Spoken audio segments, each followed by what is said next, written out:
Hey there, history nerds and curious minds. Welcome back to WTF History. You know, this is the place where we rip the polished veneer off the past and dive into the raw, unfiltered truth, stuff so wild it'd make your history teacher blush. Today, we're stepping into the world of ancient Greece, a place you probably picture as all noble philosophers in flowing togas. Marble statues gleaming under the Mediterranean sun, and deep debates about democracy and virtue. But hold on to your sandals, because we're about to shatter that image. The ancient Greeks weren't just pondering the meaning of life. They were living it in ways that'll make your jaw hit the floor. Their sexual practices? Oh, they were so bizarre, so institutionalized. And so in your face that modern dating apps look like a monastery in comparison. From gods behaving like cosmic creeps to government-run brothels funding temples. The Greeks built a whole society around sex, and it's nothing like what you learned in school. So grab a snack, get comfy, and let's take a wild ride through the most shocking sexual practices of ancient Greece. Trust me, you'll never see those museum statues the same way again. Picture yourself wandering the streets of Athens, circa 500 BCE. The air smells of olive oil and sea salt, and you're surrounded by grand temples and bustling markets. But this isn't the sanitized version of Greece you see in textbooks. This is a place where sexuality isn't hidden away. It's everywhere, carved into pottery, celebrated in festivals, and woven into the stories people tell their kids at night.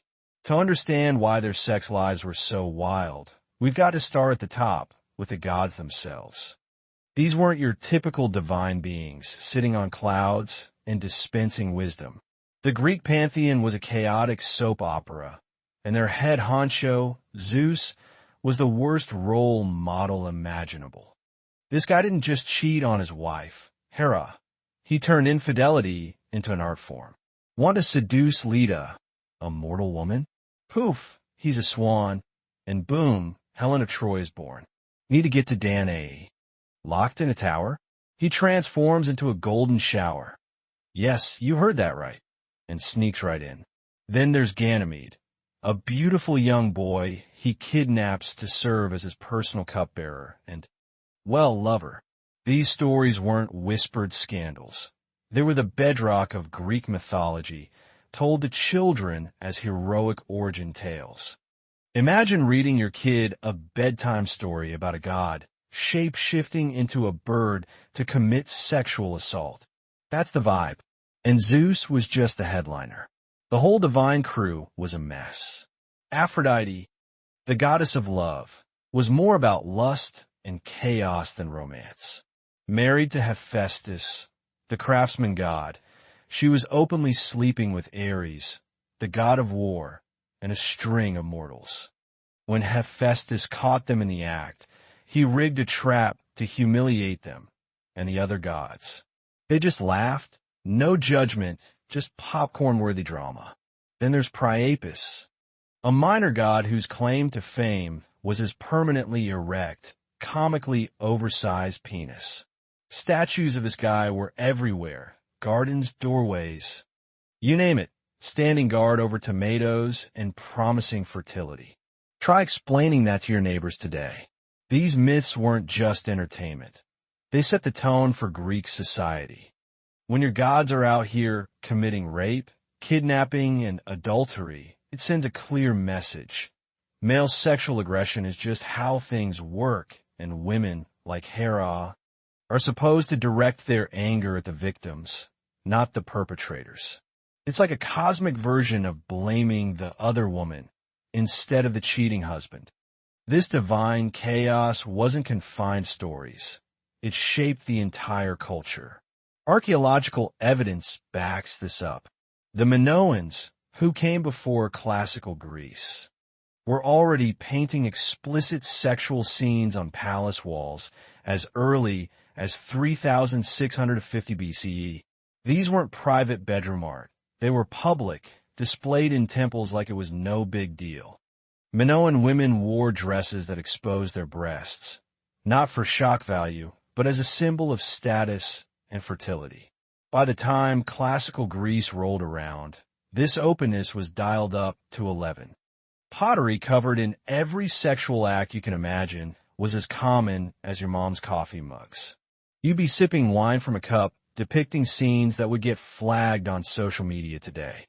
The Greeks didn't see sex as something to hide. They saw it as a core part of life, and their gods gave them permission to lean into it. While Plato was writing about ideal forms and ethics, he was living in a world where sexual violence and infidelity were baked into the cultural DNA. It's like having your ethics professor double as a tabloid villain, and everyone just shrugs. That's the Greek paradox, a society chasing wisdom while worshiping gods who'd fail a background check. And this divine blueprint? It paved the way for a system where sexuality wasn't just accepted. It was institutionalized in ways that'll make your head spin. Now, if you think the gods were wild, wait until you hear about how the Greeks turned mentorship into something that would get you arrested today. Imagine you're a teenage boy in ancient Greece, maybe 15, from a well-off family. Your parents aren't signing you up for math tutoring or soccer camp. They're looking for an older man to take you under his wing in a very particular way. Welcome to pederasty, the ancient Greek system where education and intimacy went hand in hand. This wasn't some shady back alley deal. It was a cornerstone of their culture, especially among the elite. And it came with more rules than a board game. An older man, called the erasts or lover, would seek out a teenage boy, the eromenos or beloved, usually between 12 and 18 years old. This wasn't a random hookup. It was a formal arrangement. The erast would approach the boy's family, pitch himself as a mentor, and if everyone was on board, things got rolling. In places like Crete, it started with a ritualized abduction. Don't worry, it was staged, where the erast would whisk the boy away for a 2-month crash course in manhood. Think hunting, fighting, music, and rhetoric like an ancient boot camp with a side of romance. After those 2 months, the boy could decide whether to keep the relationship going. If he said yes, the erast would shower him with gifts.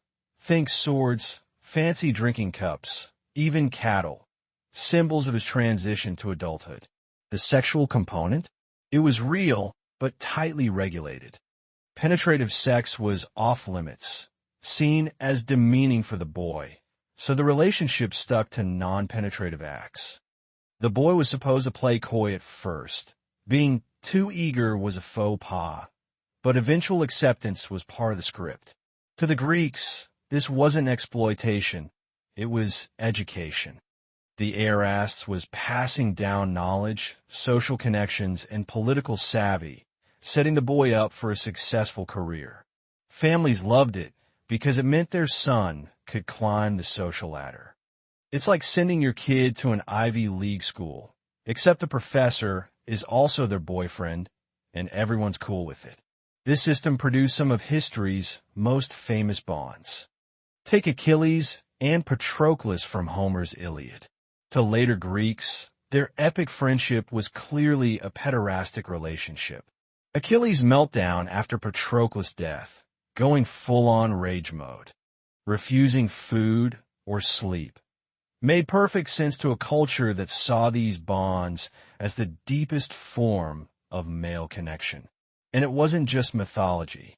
The Sacred Band of Thebes, an elite military unit from the 4th century BCE, was supposedly made up of 150 pairs of lovers, fighting side by side.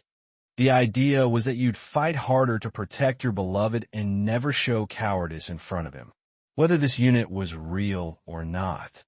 The fact that Greeks thought it was plausible shows how deeply they valued these relationships. But let's be real, this system wasn't all rosy. Even back then, some philosophers, like Plato later in life, wondered if it was really about education or just a way for older men to get what they wanted. Still, Those critiques were drowned out by a culture that saw pederasty as essential for turning boys into men. It's like if your high school guidance counselor doubled as your prom date, and society gave a gold star. The mental gymnastics are wild. The Greeks built an educational system that blended intellectual growth with sexual relationships and called it the gold standard for male development. It lasted centuries, shaping thinkers, artists, and leaders who changed the world, all through a system that would be unthinkable today. And if you think that's shocking, just wait until you hear how they turned sex into a government-run business. If pederasty made you do a double take, hold on to your toga, because the Greeks took things to another level by turning prostitution into a state-sponsored enterprise. In Athens, around the 6th century BCE, the legendary lawgiver Solon didn't just legalize sex work, he made it a public utility. This wasn't some sketchy underground operation. It was a fully regulated industry, complete with taxes, health inspections, and designated districts. The profits? They went straight into the city's coffers, with a big chunk used to build and maintain temples to Aphrodite, the goddess of sexual pleasure. Imagine your local government running a chain of brothels to fund public parks. That's the kind of bold move the Greeks were pulling off 2,500 years ago. This system had two tiers, like a twisted version of a social hierarchy. At the bottom were the pornai, enslaved women working in state-run brothels. These places were cheap and accessible. A basic service cost 1 obol, about the price of a day's meal for a working man. The brothels ran like clockwork, with set hours, regular medical checks, and tax collectors keeping tabs. It was as organized as a modern fast food chain, except the product was, well, at the top were the hetera, elite courtesans who were the A-listers of their day. These women weren't just selling sex. They were offering wit, music, and conversation that could outshine any philosopher. Hetera crashed symposia, the exclusive male drinking parties where the elite debated big ideas, and they held their own. The most famous, Phryne, was so rich she offered to rebuild the walls of Thebes after Alexander the Great trashed them, on the condition that the city credit her in the inscription. They said no, probably too embarrassed. But the fact that she could bankroll a massive public project shows the power these women wielded. Male prostitution was also part of the deal, mostly for older male clients.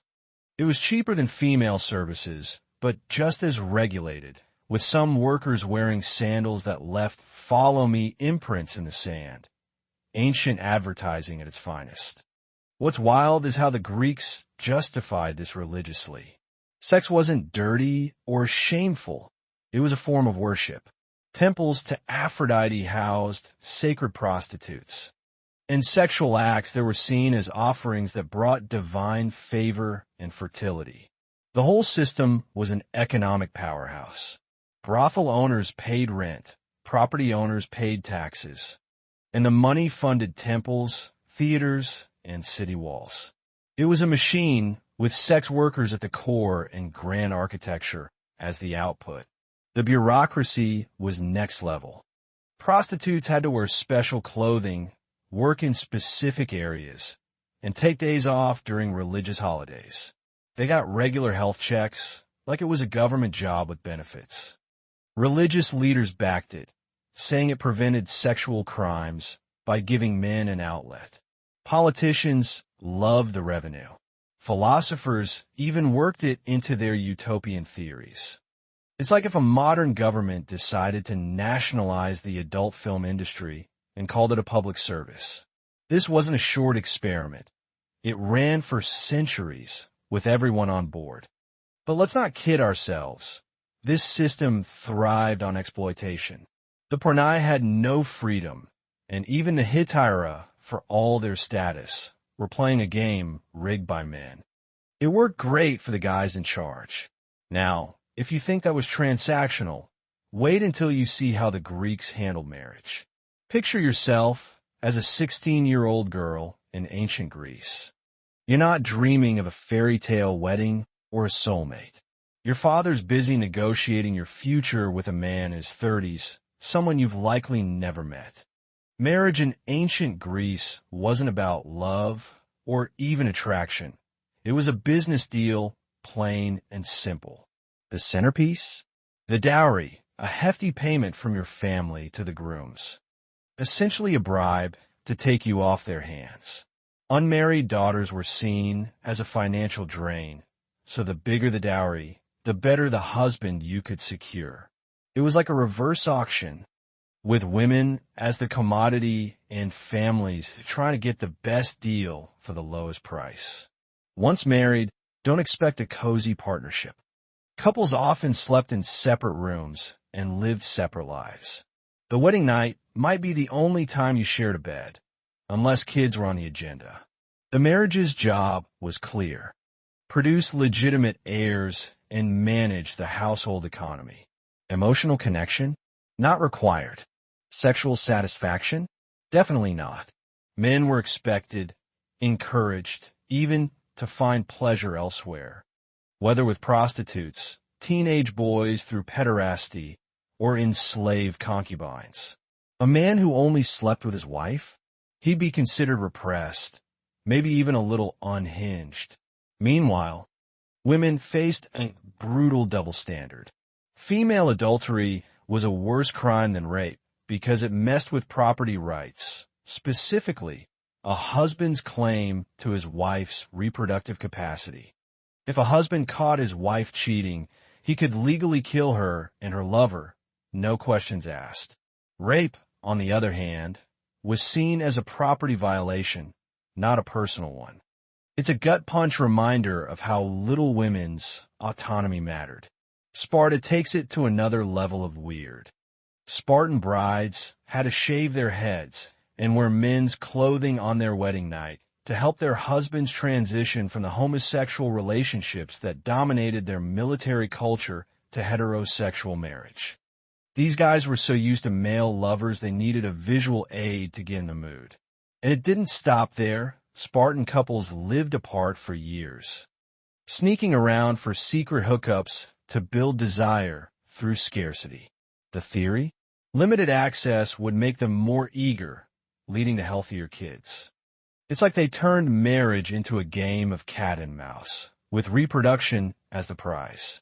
Legal records show couples negotiating finances like business partners, maintaining separate social circles, and barely talking outside of household logistics.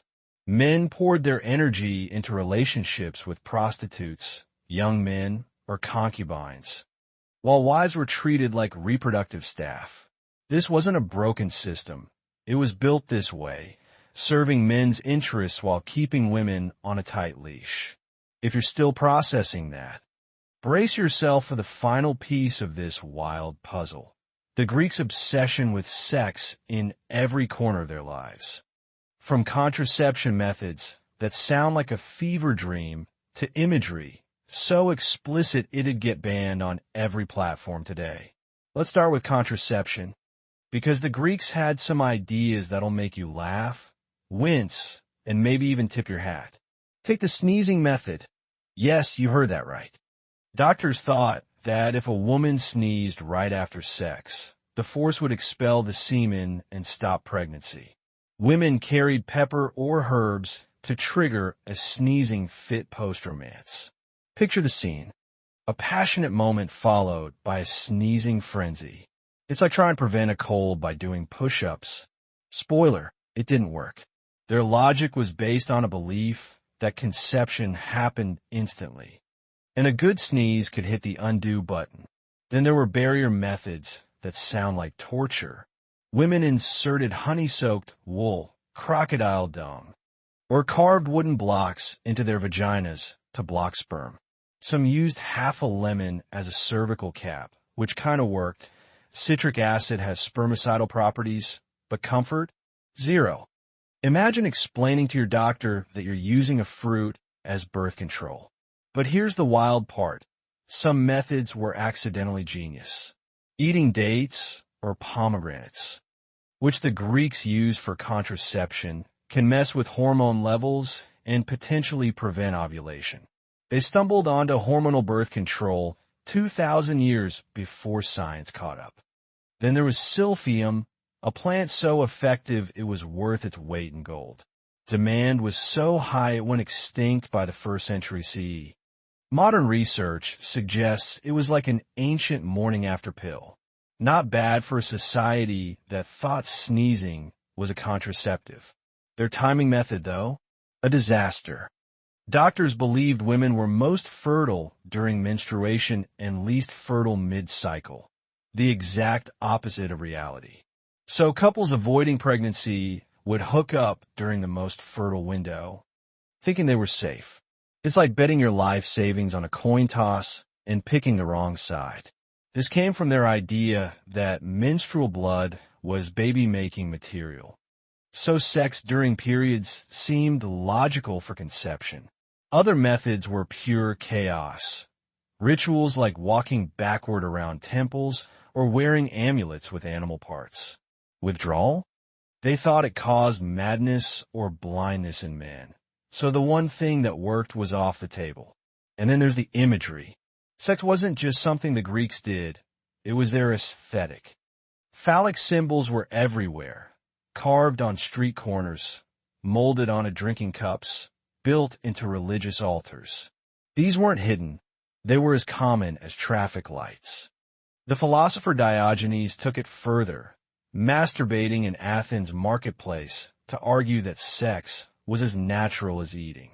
People didn't arrest him, they debated his philosophy. Pottery was like an ancient NSFW gallery, showing every sexual act with the same casual detail as scenes of farming or cooking. These were everyday household items, used at family dinners. Religious festivals went all in. Dionysian celebrations featured parades of giant wooden penises, with entire communities, kids included, joining the party. It's like a town fair. But the mascot's a massive erection. What does all this tell us? The Greeks didn't just tolerate sex, they built a civilization around it. Their gods normalized chaos. Their education sexualized mentorship. Their government profited from prostitution. Their marriages ignored love, and their art screamed sex. This wasn't random. It was a deliberate system to channel human desire into something structured, profitable, and culturally acceptable. The catch? It was built on inequality. Men, especially the elite, had all the power, while women, boys, and the enslaved paid the price. It's a reminder that freedom, for some, isn't freedom if it's built on oppression. Today, we're still wrestling with these issues: sex education, consent, reproductive rights. The Greeks faced them head-on, but their solutions were flawed, to put it mildly. What can we learn? Not their practices. Most are indefensible now, but their willingness to treat sex as a central part of life, not something to sweep under the rug. Their world shows that sexual norms are cultural, not universal, and what seems normal in one era can be shocking in another. So what do you think? Which Greek practice blew your mind the most? Can we take their boldness without their baggage? Drop your thoughts in the comments. And don't forget to subscribe for more dives into history's wildest corners. Until next time, keep questioning the past. It's weirder than you think.